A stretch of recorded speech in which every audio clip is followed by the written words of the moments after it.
83, 84, 85. Syederlun terpidana perkara zina dieksekusi hukuman cambuk 700 kali di halaman Masjid Agung Al-Falah Sigli Pidi pada Senin 25 September 2023. Eksekusi cambuk itu mendapat pengawalan petugas keamanan dari Polres Pidi hingga Satpol PP dan WH Pidi.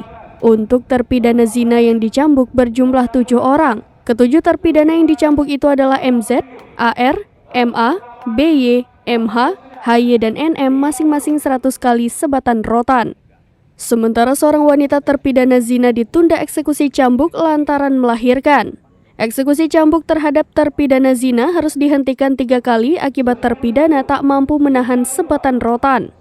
Terpidana merintih kesakitan saat rotan diayunkan algojo ke punggung, sehingga terpidana zina harus diturunkan dengan cara dipapah oleh petugas saat turun dari panggung di halaman masjid kabupaten tersebut. Selain itu, algojo juga mencambuk 2 terpidana maisir sebanyak 20 hingga 25 kali sebatan rotan. Proses cambuk di halaman masjid juga disaksikan masyarakat yang berdiri di luar masjid.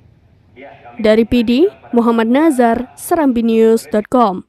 Namun yang dieksekusi 10 karena yang satunya baru saja melahirkan sehingga ditunda sampai 2 tahun sampai selesai menyusui. Dari 10 itu 8 perkara zina, yang 2 judi. Yang untuk judi tadi 20 atau berapa? Variasi lupa. Ya. Tapi kalau yang zina itu sudah maksimal. Sudah nggak bisa kurang, nggak bisa lebih, pasti 100.